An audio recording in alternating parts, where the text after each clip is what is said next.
তো hi guys, তো আজকে ক্লাস শুরু করছি। আজকে ক্লাস হলো আমাদের বিজ্ঞান ক্লাস। অনেকদিন পর বিজ্ঞান ক্লাস আসলাম, সায়েন্স ক্লাস। তো আজকে আমি কিছু এমসিকিউ আর সিকিউ দেখাবো। এরপরে হচ্ছে আমরা কিছু করব। যেমন আমি অনেক মিনিমাম যখন যেটা মার্চ মাসে পড়েছিল সেটা এখন ধরবো। সেটা হচ্ছে পৃথিবী ও মহাকর্ষ। সেখানে অনেকদিন ঝামেলা আসবে। আচ্ছা, তোমরা এখানে অনেক কনফিউজড যে তোমাদের এই বিজ্ঞানটা হচ্ছে 50 নাম্বারের। তোমরা স্কুলে যে 100 নাম্বার, কিন্তু এখন এখানে হচ্ছে 50 নাম্বার। এখন কি হবে? তো এখন কোশ্চেন হচ্ছে যা দুটো সৃজনশীল আসবে, তারপর হচ্ছে 20 নাম্বারে সংক্ষিপ্ত প্রশ্ন আসবে এসকিউ, তারপর 10 নাম্বারে এমসিকিউ। এখন দুইটাতে সৃজনশীল আসবে, পুরা বইতে 14টা অধ্যায়। এখন দুইটা সৃজনশীল কোথা থেকে আসবে?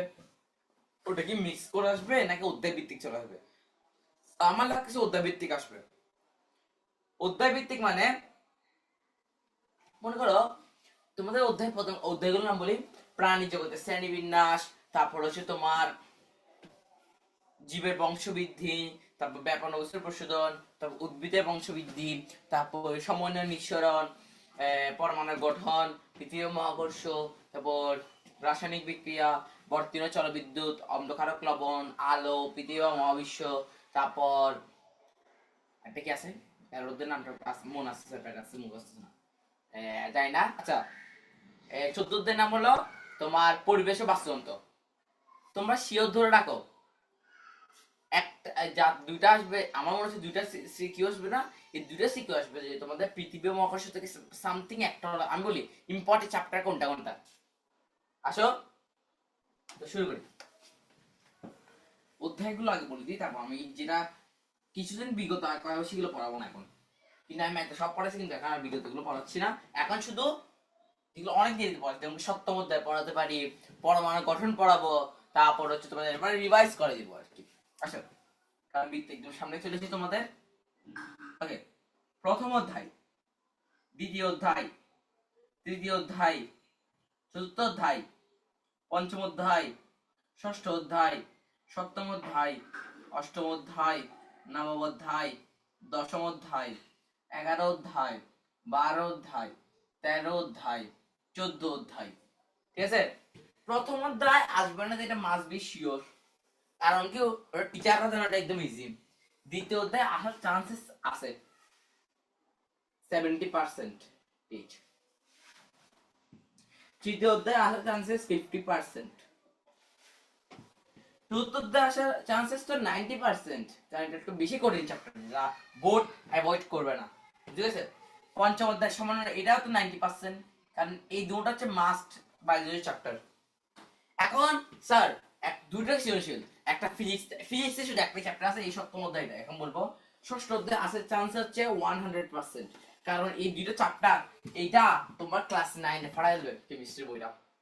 সপ্তম অধ্যায় পৃথিবী মহাকর্ষ, এই চ্যাপ্টারটা আসার চান্সেস 95%, কারণ এই চ্যাপ্টারটা ফিজিক্সের পুরো বইয়ে একটাই ফিজিক্স আছে, এই পৃথিবী মহাকর্ষ। F = G = m1 m2 / d square. বুঝেছে? তো আসো, অষ্টম অধ্যায় আসার চান্সেস 80%, নবম অধ্যায় আসার চান্সেস 75%। দশম অধ্যায় কিন্তু ক্লাস 9 এর বইও আছে, এটা ধরলাম আমি 70%। 11 অধ্যায় আসার চান্সেস তো আমি 90% ধরবো, কারণ আলো একদম ইজি, আলো আসতে পারে। এটা আসার চান্সেস কম, এটা আসার চান্সেস কম, এটা চান্সেস কম। তো আসার চান্সেস কয়টা বেশি? এদিকে তিনটা, এদিকে চারটা, মধ্যে আমার 10টা চান্সেস এখন বেশি আছে। আমার যা মনে হচ্ছে সপ্তম অধ্যায় থেকে একটা মাস বি আসবে। আর যদি স্যার যদি বায়োলজি চ্যাপ্টার থেকে যাই, তাহলে বায়োলজি চ্যাপ্টার থেকে দিবে যে এই চতুর্থ পঞ্চম থেকে। আর যদি কেমিস্ট্রি থেকে চাই, ষষ্ঠ অধ্যায় থেকে দিতে পারে, দশম অধ্যায় দিতে পারবে, আলো দিতে পারবে। এখন তুমি বুঝছি না কোনটা আসবে। চলো আমি সবগুলো থেকে রিভাইজ করি। প্রথম অধ্যায় পারবে আসলে, দ্বিতীয় অধ্যায় পারবে mitosis, meiosis, amitosis, DNA, RNA, এগুলি ব্যাপার। তৃতীয় অধ্যায় পারবে ব্যাপার। চতুর্থ অধ্যায় পারার না কথা, চতুর্থ অধ্যায় পুরোই মুখস্থ করতে হবে। বুঝা গেছে? শুধু আমি মনে করি কিছু বুঝিয়ে পারবো, যেমন কি শোনো, প্রজনন হয় যে দুই প্রকার, জনন প্রজনন, অজনন প্রজনন। জনন প্রজনন, অজনন প্রজনন। ফুলের 5টা বৈশিষ্ট্য হিসেবে ফুল থেকে মিনিমাম কমন আসবে। পরাগায়ন কি? স্বপরাগায়ন, পরপরাগায়ন। বুঝেছেন? তারপর হচ্ছে তোমার পঞ্চম অধ্যায় সমন্বয় নিঃসরণ, মাছ বেশি যাবে। শুনো, নিউরন শিখবে, মস্তিষ্ক শিখবে, বৃক্ক শিখবে, এই তিনটে আছে, তিনটা শিখতে হবে। কারণ কি, নিউরন পরীক্ষা আমাদের আসছে, মস্তিষ্ক অন্য স্কুলে এসেছে, বৃক্ক কোন স্কুলে আসে নাই। আচ্ছা একটা আছে, একটা হচ্ছে তোমার মাস্ট শিখে যাবে, সেটা কিন্তু মানে বৃত্তে আসে, সেটা হচ্ছে তোমার নাম ভুলে গেছি, নাম তো ভুলে গেছি এ কি বলতো, ওই বলি অঙ্গ, তারপর অঙ্গ থেকে তারপর স্নায়ুর মাধ্যমে ভিতরে ঢুকে, আবার আজ্ঞাবাহী স্নায়ু, প্রতিবর্ত চক্র। হ্যাঁ, এই প্রতিবর্ত চক্রটা শিখে যাবে মাস্ট বি। এই আমি বলি পঞ্চম অধ্যায় একটু বলে দিই। পঞ্চম অধ্যায় চারটা জিনিস কয়টা আছে, নিউরন মাস্ট, মস্তিষ্ক মাস্ট, প্রতিবর্ত চক্র মাস্ট, বৃক্ক মাস্ট। এই কিওয়ার্ডটা শিখবে। এই দুটো থেকে আমার লাগছে নিউরন আসার চান্সেস কম আছে, এদিকে তোমার বৃক্ক আসার চান্সেস কম, কিন্তু প্রতিবর্ত আসার চান্সেস হচ্ছে মাস্ট বি, মস্তিষ্ক আসার বেশি। নিউরনটা একদম ইজি, নিউরনটা নিউক্লিয়াস, এ এ এ এ তারপর এ এ এ তারপর এ এ বায়োলজি ভালো, আমার কাছে বায়োলজি ভালো লাগে কারণ এটা পুরো মুখস্থ জিনিস। নিউরন এই কি বলবো, এটা নিউক্লিয়াস, এটা কোষ দেহ, এটা ডেনড্রাইট, এটা অ্যাক্সন, সেখানে অ্যাক্সন, অ্যাক্সন, তারপর মিউথিয়াস, তারপর অ্যামাথুয়াস, অনেক কিছু জিনিস বুঝে গেছে, এগুলো পড়বে। তারপর জিনিস আছে কি, হ্যাঁ নিউরন, মস্তিষ্ক তিনটা পার্ট, কেন্দ্রীয়, তারপর হচ্ছে আচ্ছা মস্তিষ্ক কয় প্রকার, একটা মেইন মানে হচ্ছে এটাকে বলা হয় মানে গুরু মস্তিষ্ক, লঘু মস্তিষ্ক, সরি মধ্য মস্তিষ্ক, লঘু মস্তিষ্ক। গুরু মস্তিষ্কের ভিতর আছে কি সাদা কালার মানে হেমিস, এটা ধূসর প্রকৃতির, সেজন্য হোয়াইট গ্রে ম্যাটার, আর সাদা বর্ণটা হোয়াইট ম্যাটার। তারপর হচ্ছে তোমার, তারপর লঘু মস্তিষ্ক, মধ্য মস্তিষ্ক হচ্ছে লঘু আর গুরুর মাঝখানে অবস্থিত। লঘু মস্তিষ্ক কি, মধ্য মস্তিষ্কের বাইরে কিন্তু পশ্চাৎ, সরি মধ্য মস্তিষ্কের বাইরে পন্সের বিপরীত পাশে লঘু মস্তিষ্ক অবস্থিত, বুঝে গেছেন। তারপর নিচে হচ্ছে স্নায়ু। প্রতিবর্ত চক্র কি, মনে করো একটা তোমাকে একটা মশা কামড়ালো, আমি কিন্তু সবগুলো অধ্যায় কিন্তু বলে বলতেছি, এরপর বলবো না। এরপর পৃথিবী, মহাকর্ষ, পরমাণু গঠন আর অম্লক্ষার প্লবন, এই আলো, এই চারটা চ্যাপ্টার পরে আমি এখন নেমে যাবো পথে পর একটা ক্লাস, ওখানে আমি আলো ভালো বুঝাইবো। এরপর ইংলিশ সেকেন্ডে একটা ক্লাস, এরপর বাংলা সেকেন্ডে ক্লাস, তারপর আমার শেষ ছুটি, এরপর তোমার পরীক্ষা দিবে, আমার কাজ শেষ। আচ্ছা জিনিসগুলো একটু বুঝো, জিনিসগুলো কি, নিউরন গেল, তো নিউরনের একটা দিকে আবার ভুল ধরলো আমাকে, ঠিকঠাক বাইরে করে দিলে। আচ্ছা দেখি, আচ্ছা এই জিনিসটা নিউরন গেল, তারপর মস্তিষ্ক পারবে, মস্তিষ্ক পারবে। এবার আসি এটা জিনিসটা, মনে করো তোমাকে একটা মশা কামড়ালো হাতে, তুমি এটা বুঝবে, তুমি এটা বুঝছো কি হবে, আমাকে বলো এটা বুঝছো কি হবে। তোমার এখানে যেটা কামড়াইছে সেটা হচ্ছে তোমার গ্রাহক অঙ্গ, সেটা তোমার স্নায়ুর মাধ্যমে তোমার মস্তিষ্কের মধ্যে পাঠাইছে, পাঠায় সে মস্তিষ্ক বলছে এই বামাতে কামড়াইছে, এই দেখো ডানাতে কামড়ালে, তুমি কি ডানা দিলে ওই ইবে মারবে, ওকে মারবে না, এখানে কামড়ে দিবে মারবে। যদি বামাত কামড়ে, এটা সামলাবে ডান হেমিস্ফিয়ার, ওইগুলোকে ডান সামনে, ডান হাতকে সামনে বাম হেমিস্ফিয়ার, আর বাম হেমিস্ফিয়ারকে সামনে ডান হেমিস্ফিয়ার। তো ডান যদি ডান হাতে কামড়াই, তোমাকে বাম হাত বলবে বাম হাত যা, এখানে মানে কোনো আজ্ঞা বাইকগুলো আসবে, এখানে এসে বলবে যা তুই এখানে যে মার ওকে, তারপর কাছে এসে তুমি দিবে, বুঝেছে এটাই। ওকে, এটা গেল প্রতিরোধ চক্র গেল। বৃক্ক কি, বৃক্ক মনে করো চার বলবো না, আসবে না, রয়ে গেল। ষষ্ঠ অধ্যায় আসি, ষষ্ঠ অধ্যায় হচ্ছে, ষষ্ঠ অধ্যায় ধরবো না এখন, ষষ্ঠ অধ্যায়টার পরে ধরবো।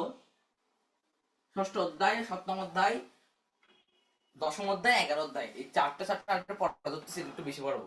ওকে, আসি অষ্টম অধ্যায়, রাসায়নিক বিক্রিয়া। বিক্রিয়া এগুলি দেখে যাবে, যেমন কি তোমার বিক্রিয়ার নাম বলি,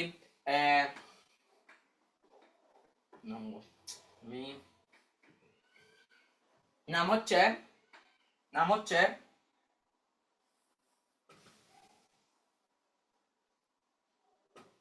নাম হচ্ছে প্রতিস্থাপন বিক্রিয়া। তারপর বিক্রিয়া কয় প্রকার, প্রতিস্থাপন বিক্রিয়া, দহন বিক্রিয়া, সংযোজন বিক্রিয়া, বিয়োজন বিক্রিয়া, লাস্ট একটা বিক্রিয়া সেটা তোমরা জানো না, সেটা হচ্ছে সেটা হচ্ছে সেটা হচ্ছে লবণ আর পানির বিক্রিয়া কি হয়? এসিটা আমি শিখাইনি, অম্ল ক্ষারক লবণে দেখেন বিক্রিয়া।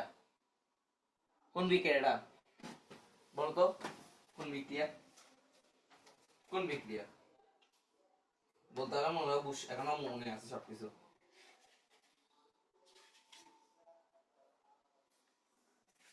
মনে করতেছে কিছু?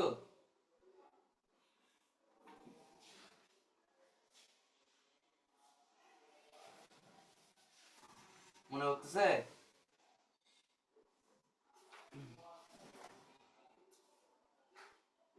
মনে করতেছে না? মনে করাইতে হবে? করাবো?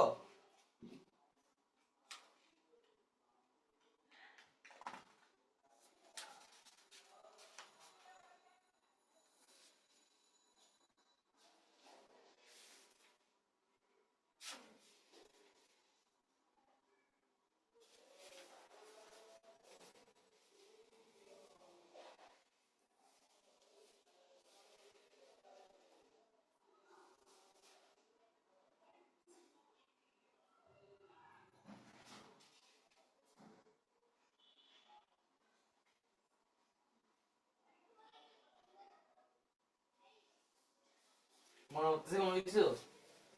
মনে করতেছে? দেখো দেখতেছি ঠিকই আছে আরো। মনে করতেছে না? লবণ আর পানি মিলে প্রশমন বিক্রি হয় না, এটা মনে রাখিও। লবণ আর পানি মিলে প্রশমন বিক্রি, এগুলো পড়বে। তারপর পিছনে কতগুলো ব্যাটারি আছে, ব্যাটারি গুলো জিনিসগুলো দেখবে আর কাকে করবে শেষ। আসি পরে অধ্যায়।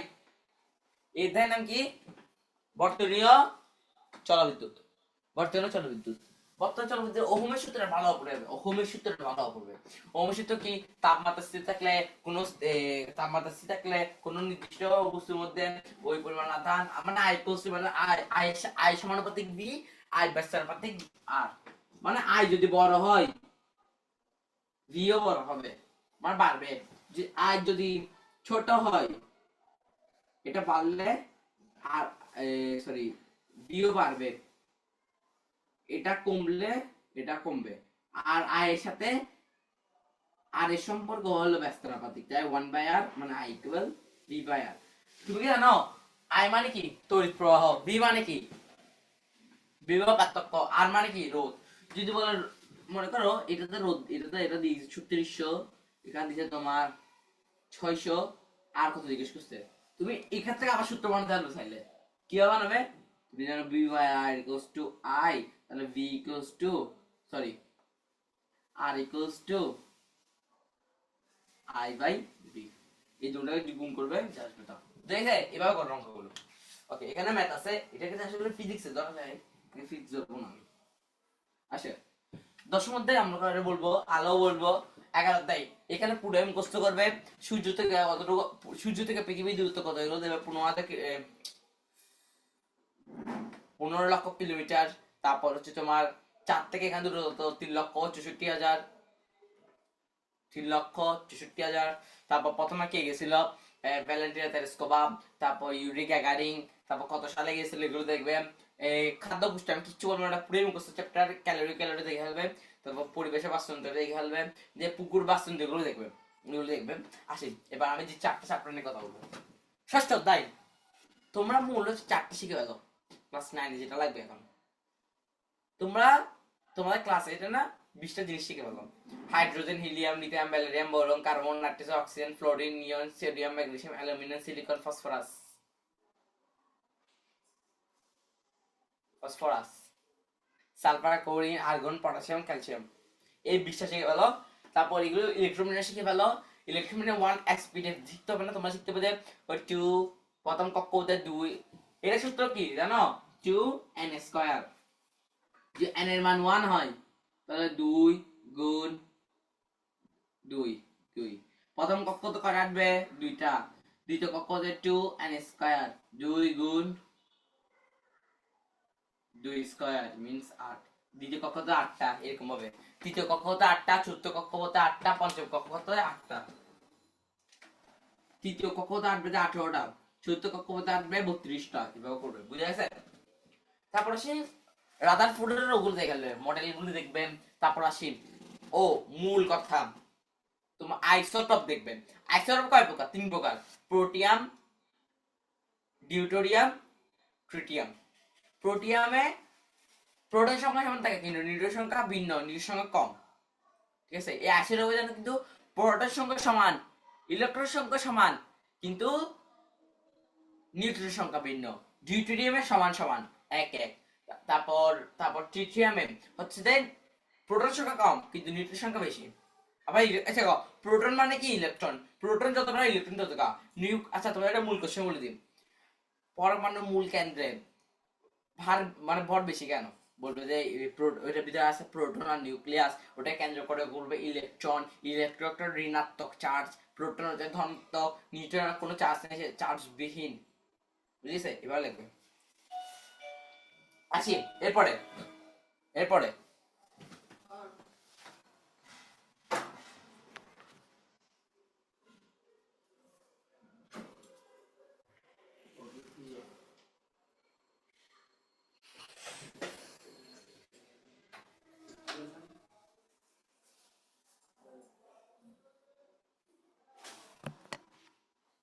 ওকে আসি।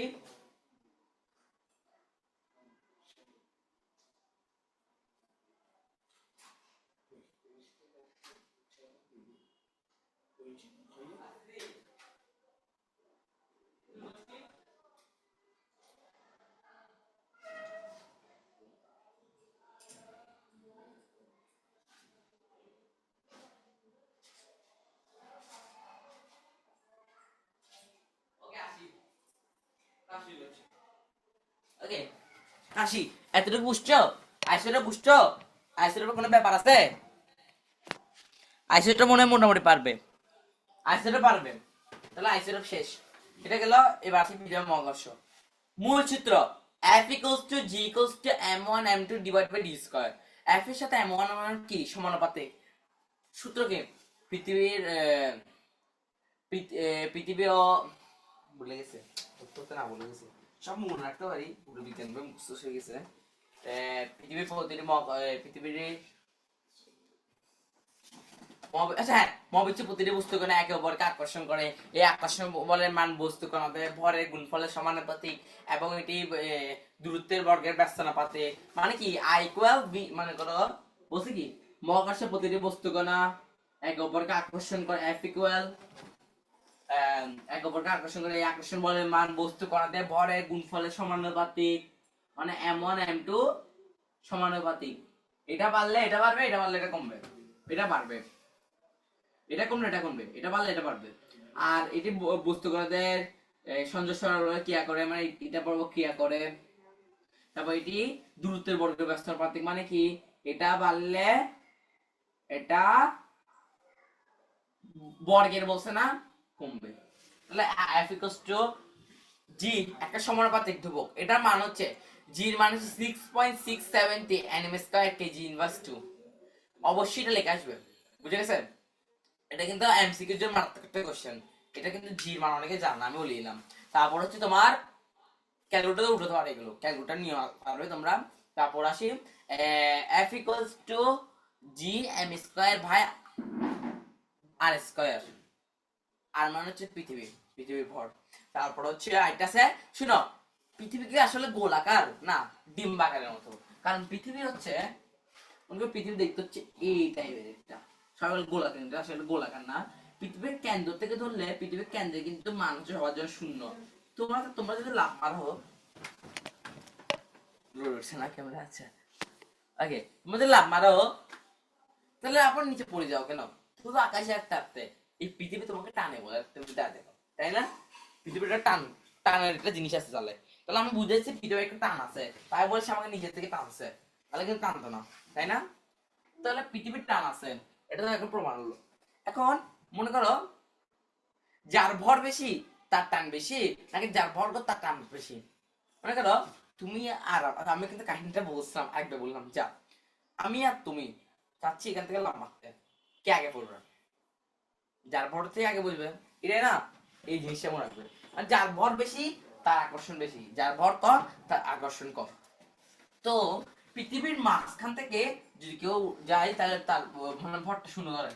যেমন কি পৃথিবীর এই অঞ্চলটাকে ধরো মেরু অঞ্চল, মেরু অঞ্চলে জি এর মান হলো 9.78,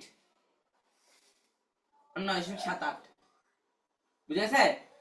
আর এটা হচ্ছে বিষুবীয় অঞ্চল, এখানে হচ্ছে জি এটার দূরত্ব বেশি না, তাহলে বেশি 9.83।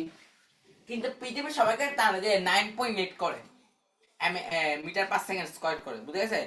আর কিন্তু চাঁদে কিন্তু এই 9.8 এর 1/9 মানে কি 1.63 তাকে পৃথিবী চাঁদে টানতে দিয়ে এই অ্যাঙ্গেল করে। এটা কিন্তু আসে G equals to W sorry F equals to M G, মনে আছে? সূত্র মনে আছে? এফ সমান সমান এম হচ্ছে তোমার 20, জি ইকুয়ালস টু চাঁদে হয় 1.60, পৃথিবীতে 9.8 মিটার পার সেকেন্ড স্কয়ার। এগুলো মনে রাখলো হচ্ছে শেষ।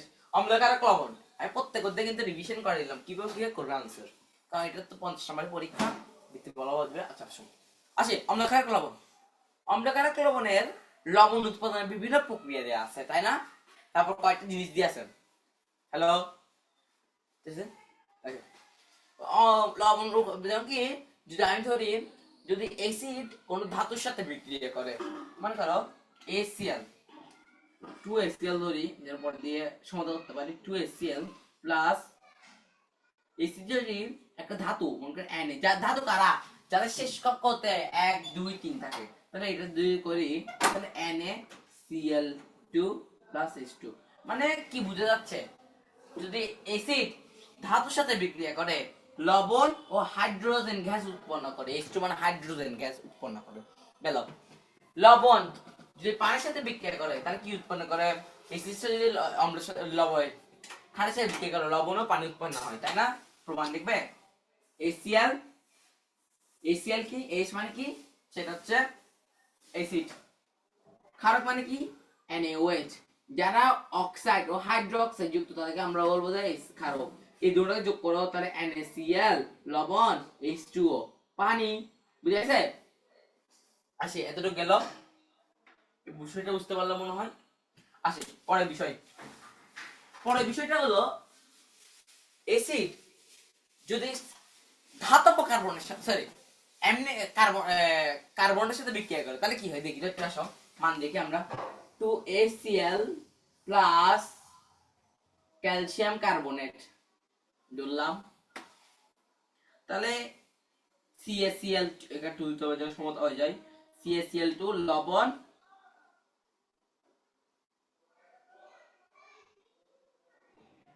H2